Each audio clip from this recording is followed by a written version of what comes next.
आप सभी का स्वागत है डीके क्लासेस में। आज की इस क्लास में हम 9th क्लास के साइंस के लेसन नंबर 3 परमाणु और अणु के बारे में जानेंगे। तो आइए अपनी वीडियो को स्टार्ट करते हैं। वीडियो को लास्ट तक जरूर देखना, तभी आपको अच्छे से समझ में आएगा। तो सबसे पहले यहाँ बताया गया है क्या, रासायनिक संयोजन के नियम।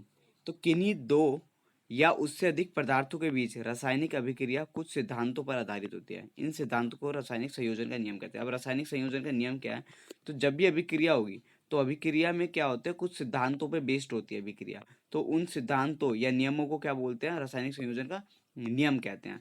तो रासायनिक संयोजन के हमारे सामने जो कुछ नियम है उसके बारे में जानते हैं। जैसे रासायनिक संयोजन के नियम बताए गए। पहला नियम द्रव्यमान संरक्षण नियम, स्थिर अनुपात का नियम। 9th क्लास के अंदर सिर्फ हमें इन्हीं दोनों का क्या करना है, अध्ययन करना है। ये तीनों जो है ये बड़ी कक्षाओं में पढ़ाया जाएगा आपको 11th 12th के अंदर। तो अभी हमारे पास सिर्फ दो ही जो नियम है उनको करना है। तो सबसे पहला नियम है हमारा क्या, द्रव्यमान संरक्षण नियम। तो इस नियम के अनुसार द्रव्यमान का उदय या विनाश संभव नहीं है। मतलब कभी भी कोई भी अभिक्रिया होगी, ना तो द्रव्यमान बनेगा ना ही उसका कोई विनाश होगा। फिर क्या कहता है, किसी रासायनिक अभिक्रिया के लिए इस नियम का उपयोग निम्नलिखित तरीके से किया जा सकता है। अब इसके यूजेस बता रहे हैं। किसी भी रासायनिक अभिक्रिया के दौरान पदार्थों में द्रव्यमान का जोड़ उस अभिक्रिया के उत्पादन के जोड़ के बराबर रहता है। मतलब मान लो क्या है, हमारे पास दो कोई अभिकारक है। अभिकारक मतलब वो पदार्थ जो क्या कर रहे हैं, अभिक्रिया के अंदर भाग ले रहे हैं। जैसे अभी यहाँ पे ए और बी बोला है, वो दोनों क्या बन रहे हैं, ए बी बन जा रहे हैं। रिएक्शन के बाद अभिक्रिया के बाद क्या बन जा रहे हैं, उत्पाद जो बन के आ रहा है वो बन के आ रहा है ए बी। तो ए और बी का जो द्रव्यमान था उनका प्लस कर दूंगा ना, तो ए बी का क्या होगा, द्रव्यमान होगा। इसको समझने के जैसे कि ये है Na सोडियम प्लस में क्लोरीन। जब इनका रिएक्शन होगा अभिक्रिया के बाद क्या बनता है, NaCl, जिसको बोलते हैं सोडियम क्लोराइड। हिंदी और दूसरी भाषा में साधारण नमक भी बोल सकते हैं इसको। तो इसका सोडियम जितना ग्राम लिया मैंने और क्लोरीन जितना लिया, तो उनका टोटल कर दूंगा तो उतना ही ग्राम क्या होगा, NaCl होगा। आइए इसको और अच्छे से जानते हैं।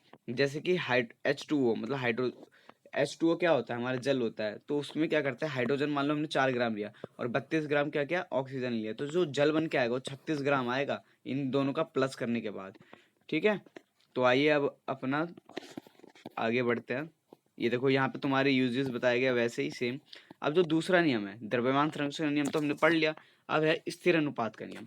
स्थिर अनुपात का नियम क्या है, इस नियम के अनुसार कोई शुद्ध रासायनिक यौगिक सदैव उन्हीं तत्वों से निर्मित होता है जिनसे वह मिलकर निर्मित हुआ है। इस तथा इन तत्वों के द्रव्यमानों का अनुपात सदैव समान रहता है, फिर चाहे यह यौगिक किसी भी स्थान से प्राप्त होंगे अथवा निर्माण। ठीक है ठीक है। अब देखो क्या बताया गया, स्थिर अनुपात के नियम में क्या बताया गया है कि कोई भी यौगिक होगा जो रिएक्शन करने के बाद जो हमारा उत्पाद बन रहा है, तो वो नहीं बोल रहा, अभी बोल रहा है यौगिक। कोई भी हमें कंपाउंड मिलेगा तो क्या होगा, हमेशा एक फिक्स्ड रेशियो में होगा। हमेशा क्या होगा, फिक्स्ड रेशियो में, एक निश्चित अनुपात में ही पाया होगा, चाहे वो मुझे कहीं से भी पाए। जैसे कि अगर मैं जल निकाल रहा हूँ, जल मैं नलके से निकालूं या नदी से भर के लेके आऊँ, तो उनका जो हाइड्रोजन और ऑक्सीजन का अनुपात क्या होगा, वो सेम होगा, चाहे वो कहीं से भी निकालो। वहीं और उनकी निर्माण प्रक्रिया प्रक्रिया भी चाहे कुछ भी हो, मान लो बर्फ पिघल के बन रही है पानी, या हाइड्रोजन और ऑक्सीजन को जोड़ने से जो पानी बन रहा है, तो उनका रेशियो क्या होगा, सेम ही होगा। जैसे कि यहाँ पे हमें बताया गया है, क्या बताया गया है, 18 ग्राम H2O है, तो इसके अंदर 16 ग्राम ऑक्सीजन है और 2 ग्राम क्या है, हाइड्रोजन है। तो हमेशा वाटर का जो हाइड्रोजन और ऑक्सीजन का रेशियो क्या होगा, पानी बनने के लिए 1:8 चाहिए। एक अनुपात हमें 8 का चाहिए होता है। ठीक है, तो ये आप याद कर सकते हैं, ये आपका 1 मार्क्स में आ सकता है। हमेशा चाहिए, देखो यहाँ पे हमारे पास 36 ग्राम पानी है, तो उसके अंदर 32 ग्राम क्या ऑक्सीजन और 4 ग्राम हाइड्रोजन है। तो कहीं ना कहीं रेशो हर बार कितना ही रह रहा है, 1:8। तो H2O का क्या है, रेशो 1:8, ये आपको याद हो जाना चाहिए। अब आगे जानते क्या है और देखते इसको। उदाहरण में H2O को अलग अलग द्रव्यमान वाले H2O के नमूनों को लिया गया है, पर उन सब में हाइड्रोजन और ऑक्सीजन के द्रव्यमान का अनुपात सदैव क्या है, 1:8 है। तो आपको ये याद होना चाहिए, एक तो H2O का क्या नाम है, द्रव्यमान का वो अनुपात क्या है, तो 1:8 है। हमेशा 1:8 ही रहेगा। ठीक है, ऑक्सीजन के 8 मॉलिक्यूल्स होंगे और हाइड्रोजन के 1, तब जाके क्या बनेगा, हमारा वाटर बनेगा। अब देखिए डाल्टन का परमाणु सूत्र। अब देखो एक सबसे पहले कौन आते हैं परमाणु के बारे में बोलने, एक डाल्टन भैया आते हैं। डाल्टन क्या कहते हैं, तो रासायनिक संयोजन के नियम के आधार पर डाल्टन के परमाणु सिद्धांत द्रव्यमान संरक्षण का नियम तथा स्थिर अनुपात को सिद्ध करता है। अब जो रासायनिक संयोजन का नियम है, मतलब जब भी रासायनिक प्रक्रिया में क्या होता है, रसायन संयोज होते हैं मतलब जुड़ते हैं, तो उसके बेस पे क्या डाल्टन ने परमाणु सिद्धांत दिया है, जो द्रव्यमान संरक्षण के नियम और स्थिर अनुपात को प्रूफ करते हैं, सिद्ध करते हैं। तो अब देखते हैं डाल्टन के परमाणु सिद्धांत के महत्वपूर्ण अंश। तो क्या डाल्टन क्या कहते हैं? डाल्टन कहते हैं सभी द्रव परमाणु से मिलकर बने। द्रव्य मतलब कुछ भी पदार्थ जो होता है, सभी द्रव क्या होते हैं? परमाणु से मिलकर बने होते हैं, एटम से मिलकर ही क्या बने होते हैं? हमारे सभी द्रव बने होते हैं। क्या कह रहा है? परमाणु अविभाजित सूक्ष्म कण होता है। अविभाजित का मतलब जिसके और टुकड़े ना किए जा सके, परमाणु के और टुकड़े नहीं किए जा सकते, जो रासायनिक अभिक्रिया में ना तो उत्पन्न होते हैं और ना ही इनमें विनाश होता है। और वही बता रहा है क्या कि रासायनिक कोई सी भी अभिक्रिया करा लूँ तो उसमें क्या होगा? ना तो इसका विनाश होगा ना ही उत्पन्न होगा। तो ये कौन सा हमारा द्रव्य संरक्षण का नियम यहाँ पे प्रूफ कर देता है। फिर क्या कह रहा है? दिए गए तत्व के सभी परमाणुओं के द्रव्यमान व रासायनिक गुणधर्म समान होते हैं।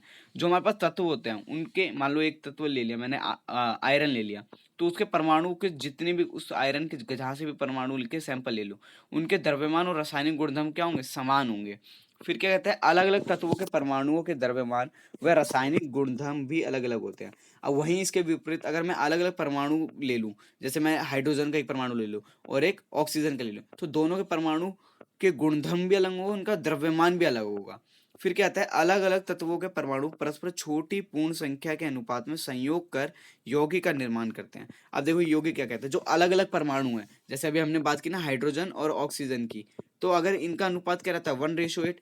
ये एक निश्चित अनुपात में ही क्या करते हैं? मिलकर यौगिक बनाते हैं। यहाँ पे हमें क्या पता चला? स्थिर अनुपात का नियम भी पता चलता है। यहाँ पे हमें द्रव्यमान संरक्षण का नियम भी पता चल गया और यहाँ पे स्थिर अनुपात का नियम। तो ये दोनों नियम क्या हो गए? डाल्टन के सिद्धांत में प्रूफ हो गए। किसी भी यौगिक में परमाणुओं के सापेक्ष संख्या के प्रकार, ये इतना इंपॉर्टेंट नहीं है। आपका जो प्रूफ करने वाला था ये रहा। डाल्टन के परमाणु सिद्धांत की विशेषता भी हो गई, इसके अंदर स्थिर अनुपात का नियम और द्रव्यमान संरक्षण नियम दोनों क्या हो गए? प्रूफ हो गया। आइए अब जानते हैं परमाणु को क्या होता है। परमाणु क्या होते हैं? परमाणु क्या है? आधुनिक परमाणु सिद्धांत के अनुसार परमाणु किसी भी तत्व का वह सूक्ष्म भाग है जो किसी रासायनिक अभिक्रिया में बिना अपने रासायनिक या भौतिक गुणधर्म को बदले उस अभिक्रिया में प्रयुक्त होता है। अब परमाणु क्या है? तो परमाणु क्या है? किसी भी तत्व का क्या है? एक सूक्ष्मतम मतलब छोटा सा भाग है जो किसी भी अभिक्रिया में क्या करता है? अपने रासायनिक और भौतिक गुणधर्म को क्या करता है? बदले, उसको नहीं बदलता और उस अभिक्रिया में प्रयुक्त होता है। ठीक है। तो परमाणु क्या है? किसी भी तत्व का सूक्ष्मतम मतलब बहुत छोटा सा भाग है। परमाणु तत्व के सूक्ष्मतम भाग है जिन्हें किसी भी शक्तिशाली सूक्ष्मदर्शी से देखा नहीं जा सकता। बताओ परमाणु कितना छोटा है कि उसे किसी भी पावरफुल सूक्ष्मदर्शी से भी क्या किया जा सकता है? नहीं देखा जा सकता। अब इसके कणों की साइज यहाँ बताया 0.37 इंटू में 10⁻⁻10 एम, मतलब 0.037 नैनोमीटर। इतना छोटा होता है हमारा परमाणु। तो ये एक परमाणु के आकार के लिए आप ये डाटा जो यहाँ पे दिया गया है उसको एक क्या कर लेना? याद कर लेना। फिर एक आता है, एक ऑर्गेनाइजेशन है IUPAC। क्या ये है इसका नाम? International union of pure and applied chemistry. एक तो इसकी फुल फॉर्म याद कर लेना, ये आपकी फुल फॉर्म आ सकती है एग्जाम में एक ना मार्क्स के अंदर। और इसने क्या, ये क्या करता है? द्वारा स्वीकृत तत्वों के चिन्हों, जो तत्व होते हैं, एलिमेंट्स होते हैं, उनके क्या करता है? चिन्हों को क्या करता है? मान्यता। जैसे एल्यूमिनियम को हम AL से दिखाते हैं, आयरन को AR से, बैरियम को BA से, कैल्शियम को CA से, क्लोरीन को Cl से, कोबाल्ट को CO से, लेड मतलब शीशा हमारा PB से, copper CU, fluorine F, gold, hydrogen, iodine, iron, sulphur. तो ये क्या क्या है? डिफरेंट क्या क्या है? एलिमेंट्स है जो हमारे सामने अभी दिखाए गए और उनके साथ के क्या है? चेन है, सिंबल। अब जब भी कोई भी रासायनिक अभिक्रिया करते हो हम पूरा नाइट्रोजन थोड़ा ना लिखेंगे, उसका सिंबल लिख देंगे N, ना ही पूरा सिल्वर लिखते हैं, उनका सिंबल लिखेंगे LEG। तो इससे क्या होता है? हमें जो रिएक्शन होता है उसके अंदर हमें थ्योरी बेस करने में बहुत सरलता प्राप्त होती है और लिखने में सहलता होती है। किसी भी तत्व के एक परमाणु का द्रव्यमान उसका परमाणु द्रव्यमान कहता है। अब कोई पूछे परमाणु द्रव्यमान क्या है, तो हमें पता है कि कोई भी पदार्थ क्या परमाणु से मिलकर बने, तो छोटे छोटे परमाणु से क्या करता है? मिलकर बना, तो बहुत छोटे छोटे, तो उसका नैनोमीटर में उसकी हाइट है। तो क्या होता है? कोई पूछे परमाणु द्रव्यमान क्या होता है, तो किसी तत्व के परमाणु का द्रव्यमान ही परमाणु द्रव्यमान है। एक परमाणु का द्रव्यमान ही क्या? परमाणु द्रव्यमान है। जो वर्ष मतलब 1961 में IUPAC ने परमाणु द्रव्यमान की इकाई या यू को परमाणु की द्रव्यमान का मापक माना गया। अब आयुपैक ने 1961 में क्या किया था, जो परमाणु नापने के लिए, जैसे हमें हर चीज नापते हैं ना, जैसे हम सब्जी लेने जाते हैं किलोग्राम में नापते हैं, किसी दूरी को नापना होता है तो किलोमीटर में नाप लेते हैं, वाटर को नापना तो लीटर में नाप लेते हैं। तो वैसे परमाणु के जो उसका द्रव्यमान नापने के लिए यू यूनिट का प्रयोग किया जाता है। ठीक है, अब आइए आगे जानते हैं। परमाणु द्रव्यमान की इकाई। एक परमाणु द्रव्यमान की इकाई का द्रव्यमान C12 समस्थानिक 1:2 वे हिस्से का द्रव्यमान का बराबर होता है। तो ये आपको कुछ डाटा हुआ है कि उसका द्रव्यमान कितना, तो आप बस इतना याद कर लेना, ये वाला सॉरी ऊपर है, ये डाटा आप याद कर लेना, इंपॉर्टेंट इसके अंदर से और कुछ नहीं है आपका। जैसे कि हाइड्रोजन का परमाणु द्रव्यमान है, हाइड्रोजन का परमाणु द्रव्यमान क्या है, 1 U है। एन का परमाणु द्रव्यमान इतना है, नाइट्रोजन का परमाणु द्रव्यमान 14 U है। तो ये आपको याद कर लेना चाहिए, ये आपके 1 मार्क्स में पूछा जा सकता है। इसी तरह से क्या किया गया है यहाँ पे, परमाणु द्रव्यमान की इकाई कार्बन। तो यहाँ पे कुछ दिए गए हैं तत्व, यहाँ पे कुछ तत्व दिए गए हैं, उनके चिन्ह भी दिए गए हैं, मतलब उनके सिंबल क्या है और उनके द्रव्यमान संख्या है। तो आपको ये डाटा अगर याद कर लोगे तो आपको बहुत आसान हो जाएगा। जब हमें क्या करना होगा, उसके परमाणु रिएक्शन करवा के उनके चिन्ह के साथ नाम लिखना पड़ता है। तो ये डाटा आपके पास याद होना चाहिए, कर लोगे तो ज़्यादा बेहतर रहेगा। आपके सामने जितने भी है ना, कम से कम इतने याद नहीं। और हाँ, आपको सबसे इंपॉर्टेंट है, जो जितने भी एलिमेंट्स है, तत्व है, hydrogen, helium, lithium, beryllium, boron, carbon, hydrogen, oxygen, fluorine, neon, sodium, magnesium, aluminium, silicon, phosphorus, sulphur, chlorine, potassium, calcium, iron, कम से कम इतने तो आपको क्या होना चाहिए, लगातार सीरियल वाइज क्या हो जाना चाहिए, याद चाहिए। उनके सिंबल तो पक्का, और द्रव्यमान भी याद कर लेना, आपके लिए बेहतर रहेगा एग्जाम में। परमाणु किस प्रकार अस्तित्व में रहता है, परमाणु कैसे अस्तित्व में रहते हैं। ज्यादातर मतलब परमाणु खत्म नहीं होते या कैसे रहते हैं, उसके बारे में जानेंगे हम। ज्यादातर तत्वों के परमाणु अत्यधिक अभिक्रियाशील होने के कारण कभी भी मुक्त अवस्था में नहीं पाए जाते। अधिकतर जो एलिमेंट्स है, मतलब तत्व है, उनके परमाणु क्या होते हैं, अभिक्रियाशील होते हैं। अभिक्रिया में हाईली रिएक्टिव, मतलब वो रिएक्शन करने के लिए एकदम तत्पर होते हैं। तो वो मुक्त अवस्था में पाए नहीं जाते, मुक्त अवस्था में खुले नहीं पाए जाते। वो क्या करता है, वो या तो यौगिक बना लेंगे या किसी से अभिक्रिया करके ही पाएंगे। केवल निष्क्रिय गैसों के परमाणु ही मुक्त अवस्था में, निष्क्रिय गैस क्यों, कौन सी गैस होती है, जो क्या होती है, जिनके परमाणु स्ट्रक्चर के बाहर जो होती है पूर्ण, मतलब जो उसके कोश होते हैं वो क्या होते हैं, भरे हुए होते हैं, वो उनको बोला जाता है। तो सिर्फ वही बाहर दिखती है हमें निष्क्रिय गैस, जो सिंपल सिंगल परमाणु दिख जाएगा। वरना क्या किया जाता है, हमेशा ये रिएक्शन करके रहते हैं, या तो खुद में कर लेंगे रिएक्शन या तो किसी और से। अब जो जो उदासीन गैसें थी उनके बारे में जाते थे, तो हीलियम है, क्या है इसका, लिथियम, आर्गन, ये क्या है हमारे सामने कुछ दिए हुए हैं, इनको एक आधे याद कर लें। जैसे हीलियम, आर्गन, ये इंपॉर्टेंट हो सकता है आपको। निष्क्रिय गैसें हैं जो हमें सिंगल परमाणु भी पाए जाते हैं, और बाकी तो क्या करते हैं, रिएक्शन कर लेते हैं। निष्क्रिय गैसों के परमाणु को छोड़ अन्य ज्यादातर तत्वों के परमाणु या तो अणुओं का निर्माण करते हैं या फिर आयनों के रूप में पाए जाते हैं। अब अणु क्या होता है, देखो निष्क्रिय जो गैस है उसको छोड़ के और बाकी परमाणु क्या करते हैं, या तो अणु बना लेते हैं या आयन के रूप में पाए जाते हैं। अब अणु क्या होते हैं, मतलब एक या उससे ज्यादा परमाणु, दो या दो से अधिक परमाणु मिलकर क्या बना लेते हैं, अणु बना लेते हैं। जैसे कभी भी हमें क्या मिलता है, ऑक्सीजन का खुला ओ थोड़ी ना मिलता, O2 मिलता है। ठीक है, हाइड्रोजन में क्या मिलता है, H2 मिलता है हमें। रिएक्शन के साथ खुद से ही रिएक्शन कर लेते हैं, दो हाइड्रोजन आपस में मिल जाएंगे, H2 बन जाएंगे। फिर क्या है, परमाणु उदासीन, अगर उदासीन है तो आयन और अणु, अणु क्या होंगे, उसके उदासीन होंगे। ये पॉजिटिव और नेगेटिव चार्ज बताया गया है। अब आइए इसको और डिटेल में जानते हैं। अब अणु क्या होता है, अभी हमने परमाणु के बारे में पढ़ लिया, उसके साइज भी पढ़ लिया, आपको साइज याद हो जाना चाहिए। अणु क्या है, किसी अणु का निर्माण या उससे अधिक परमाणु के बीच रासायनिक बंध उत्पन्न होने के कारण होता है। मतलब दो या दो से अधिक परमाणु मिलकर क्या बना रहे हैं, अणु बना रहे हैं। जब वो क्या होता है, रासायनिक होता है, रासायनिक प्रक्रिया द्वारा। अणु क्या होता है, तत्वों को छोड़कर किसी भी पदार्थ के वह सूक्ष्मतम इकाई है जो स्वतंत्र रूप में रह सकते हैं, और उस तथा यह पदार्थ के सारे गुणधर्म को दिखाता है। जैसे कि H2O क्या है, अणु क्या होता है। अगर तत्व, हम तत्व भूल जाए, क्योंकि हमें पता है ना तत्वों से मिलकर ये अणु बना है, अगर तत्व भूल जाए तो अणु क्या है, जो पदार्थ हमें स्वतंत्र रूप में दिखता है, जैसे H2O, उसका क्या है, छोटा सा छोटा जो पार्ट है उसको क्या बोलते हैं, अणु। अगर तत्व को छोड़ दिया जाए, वरना तो तत्व होगा। जैसे हाइड्रोजन H2O है, यहाँ पे हमारा जल है, तो इसमें हाइड्रोजन और ऑक्सीजन, इनके क्या होंगे, गुणधर्म भी दिखते हैं हमें। किसी भी अणु का निर्माण एक ही तरह के परमाणु या अलग अलग परमाणु प्रकार के परमाणु के बीच रासायनिक संबंध होने के कारण से होता है। हमने क्या पढ़ा अभी, कि किसी जो अणु है, या तो एक ही तरह के परमाणु से क्या कर लेंगे, रिएक्शन करके बन जाएंगे, या तो अलग अलग। जैसे कि एक ही में क्या है, मान लो O क्या कर रहे हैं, 29 O मिलकर बन गए O29, नाइट्रोजन में 29, O भी 39 भी बन जाता है, सल्फर एट P4 ऐसे करके करते हैं, या खुद में रिएक्शन करके बन जाता है। और अलग अलग देखे तो H2O से कर लिया, हाइड्रोजन और ऑक्सीजन, यहाँ पे कार्बन और ऑक्सीजन है, सोडियम क्लोराइड है, सोडियम कार्बोनेट है, ऐसे बहुत सारे। तो ये खुद से भी कर लेते हैं और दूसरे परमाणु के साथ भी रिएक्शन करके क्या कर लेते हैं, अणु बना लेते हैं। अब यहाँ पे हमें जैसे कि बताया गया कि हमें किसके अंदर कौन से क्या करते हैं, अणु मिल जाते हैं, यौगिकों का नाम।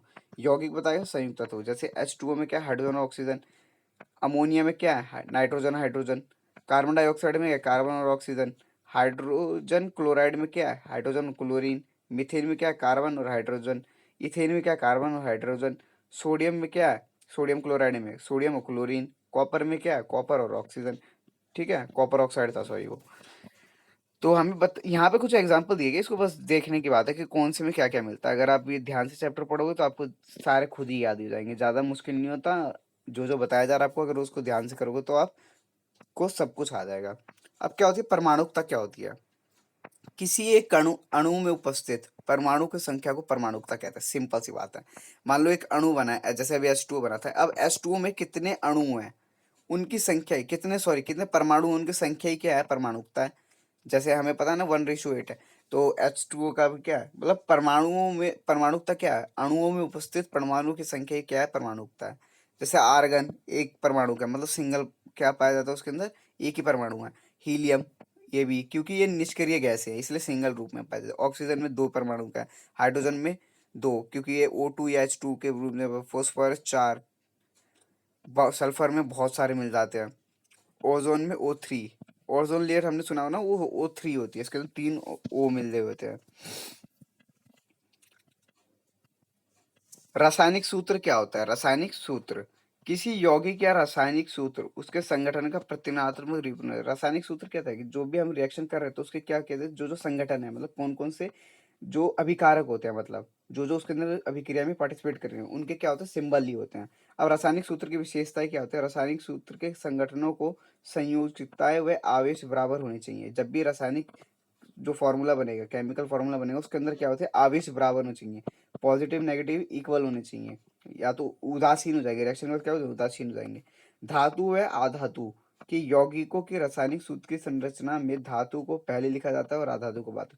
जब भी रिएक्शन होगा और मान लो मेटल और नॉन मेटल का हो रहा है, मतलब धातु और अधातु का हो रहा है, तो धातु क्या होंगे, आगे लिखे जाएंगे, और अधातु उसके बाद लिखे जाएंगे। जैसे कि CaO calcium oxide, NaCl sodium chloride है, सोडियम धातु है और ये अधातु है। तो फिर ये CuO कॉपर ऑक्साइड, कॉपर के आगे लिखा है क्योंकि वो धातु, और ऑक्सीजन बाद में क्योंकि वो अधातु है। बहुपरमाणिक आयन के रासायनिक सूत्र में आने की स्थिति में इस आयन को ब्रैकेट में रखा जाता है, ब्रैकेट में लिखा जाता है। फिर संयोजन अथवा ठीक है, क्या किया जाता है, जब भी बहुत सारे परमाणु आते हैं, जैसे यहाँ पे है ऑक्सीजन के भी बहुत सारे, हाइड्रोजन के तो इनको क्या कहते हैं, परमाणु ब्रैकेट में लिख दिया जाता है, जिससे हमारी भी सरलता मिल जाती है और सहजता होती है। फिर क्या होता है, एक आता कॉन्सेप्ट आणविक द्रव्यमान। किसी भी एक अणु में उपस्थित परमाणु के द्रव्यमान को जोड़ दिया जाए तो आणविक द्रव्यमान क्या है, अणु में उपस्थित जो भी परमाणु है उनके अगर द्रव्यमान को जोड़ दिया जाए तो क्या क्या कहलाता है, आणविक द्रव्यमान। परमाणु द्रव्यमान के भांति इसका मात्र भी यू ही रहेगा। ठीक है, तो आणविक द्रव्यमान क्या है, किसी भी अणु में उपस्थित परमाणु के द्रव्यमान को जोड़ दे तो क्या है, आणविक द्रव्यमान। सूत्र इकाई द्रव्यमान क्या है, किसी पदार्थ का सूत्र इकाई द्रव्यमान उसके सभी संगठन परमाणुओं के परमाणु द्रव्यमान का योग होता है। तो ये ज्यादा इंपॉर्टेंट नहीं है, फिर भी आपको याद होना चाहिए। और यहाँ पे सूत्र इकाई द्रव्यमान व आणविक द्रव्यमान में अंतर बताया गया है। क्या अंतर है कि यहाँ पर हम उस पदार्थ के सूत्र इकाई द्रव्यमान का प्रयोग करते हैं जिसके संगठन हो। ठीक है, अब बस ये देख लेना। अब रासायनिक सूत्र लिखने के नियम, अगर आप ये नियम ध्यान से पढ़ लो तो आप भी खुद के रिएक्शन कर सकते हो, जो आपको करने ही पड़ेंगे। आपके एग्जाम में भी आते हैं और आपके स्कूलों में भी कराया जाएगा। तो रासायनिक सूत्र के नियम लिखने का नियम क्या है, पहले सबसे पहले तत्वों के परमाणु के चिन्हों को लिखा जाता है। तत्वों के परमाणु जैसे कि NaCl में क्या है, सोडियम, Na है, फिर Cl है, इसलिए मैंने आपको बोला था कि उसके चिन्ह याद कर लेना और द्रव्यमान भी। अब इन चिन्हों के नीचे इनकी संयोजकता लिखी दी जाती है। संयोजकता क्या होती है, मतलब कितने उसको जो इलेक्ट्रॉन होते हैं या तो गेट करेगा या तो क्या करेगा, लूज करेगा। तो वो संयोजकता याद करने के लिए आपको संयोजकता भी याद करनी पड़ेगी द्रव्यमान के साथ। अब संयोजित परमाणुओं की संयोजकता को क्रॉस करें। अब क्या, जैसे NaCl, तो सोडियम का कितना होता है अभी आपको इधर बताया जाएगा अच्छे से। तो उनकी क्या जो संयोजकता है, जिसको मान लो इसकी 2 है, 2 होती नहीं है, मैंने खुद लिखा है Cl, वैसे इसको मान लो 4, तो इनको क्या किया जाएगा, क्रॉस किया जाएगा। परिणाम स्वरूप पहला परमाणु दूसरे परमाणु की संयोजकता का ग्रहण कर लेता है, ये इसकी ले लेगा और ये इसकी ले लेगा, मतलब संयोजकता। संयोजकता को क्रॉस करके रासायनिक सूत्र तैयार हो जाता है। बस रासायनिक सूत्र क्या होता है, तैयार हो जाता है। आपको संयोजकता याद करनी पड़ेगी सबसे पहले। नियम दूसरा, जब संयोजकता एक होती है तो अधोलिखित नहीं होता। मतलब जब भी संयोजकता एक होगी, जैसे Na है और उसके साथ मान लो यहाँ पे कुछ भी था, उसका क्या है, संयोजकता एक है, क्रॉस होगा तो Na1 नहीं लिखूंगा, बस Na ही लिखूंगा, वो लिखने की जरूरत नहीं होती क्योंकि उसी से हमें पता चल जाता है। अब क्या आता है नियम 3, जब बहुपरमाणिक आयन अधिक संख्या में होते हैं तो उस बहुपरमाणिक आयन को कोष्टक में, मतलब ब्रैकेट में क्या करते हैं, लिखा जाता है, ताकि बहुपरमाणिक आयन अधोलिखित अंक के साथ ना मिल जाए। ठीक है, जैसे यहाँ में बताया हाइड्रोजन की संयोजकता क्या है, 1, सल्फर की क्या है, 2, इनको क्रॉस किया तो H2S आ जाएगा। H2S1 नहीं लिखते इसको, ये लिखते हैं H2S, हाइड्रोजन सल्फाइड। ठीक है, हाइड्रोजन सल्फाइड बन जाता है, ये आपको ध्यान रखना पड़ेगा, H2S। तो ऐसी ये कार्बन का क्या है, 4 है संयोजकता, ऑक्सीजन की क्या है, 2, क्रॉस कर देंगे, क्या बनेगा, कार्बन डाइऑक्साइड। ठीक है, CO2 लिखा जाएगा इसको। वैसे यहाँ पे आपको सच के HCl हाइड्रोलिक अम्ल को भी दिखाया गया है, CCl कार्बन टेट्रोक्लोराइड भी दिखाया गया है, बहुत से आपको यहाँ दिखाया गया है। हमें एग्जांपल इतने नहीं देखने, आप देखने के लिए समझ सकते हैं।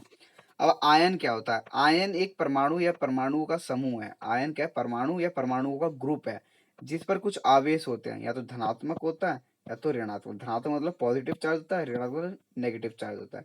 अब धनात्मक आयन क्या है, जैसे सोडियम, जो भी, जैसे अभी हम आपको क्या करने हैं, 4th चैप्टर में आपको स्ट्रक्चर बनाने होंगे कि कौन से परमाणु में कौन कितने इलेक्ट्रॉन है। तो जो इलेक्ट्रॉन को त्याग करते हैं, मतलब इलेक्ट्रॉन छोड़ते हैं, वो उन पे पॉजिटिव चार्ज आता है क्योंकि दानी है, और जो लेते हैं उन पे नेगेटिव चार्ज आता है, जैसे कि सोडियम, पोटेशियम, कैल्शियम, एल्यूमिनियम, ये सब क्या है, अपने इलेक्ट्रॉन छोड़ते हैं। कोई 3 छोड़ता है, कोई 2 छोड़ता है, कोई 1 छोड़ रहा है इलेक्ट्रॉन। ठीक है, वैसे क्लोरीन ग्रहण करता है, 1 लेता है। सल्फर, SO4 और OH, ये आपको देख लेना है। आयन क्या है, एक परमाणु का आयन भी होते हैं और बहुपरमाणु भी होती है। आवेशिक परमाणु कण, एक परमाणु आयन क्या है, आवेशिक परमाणु कण Mg2, मतलब 2 क्या है, ये 2 अपने इलेक्ट्रॉन छोड़ता है।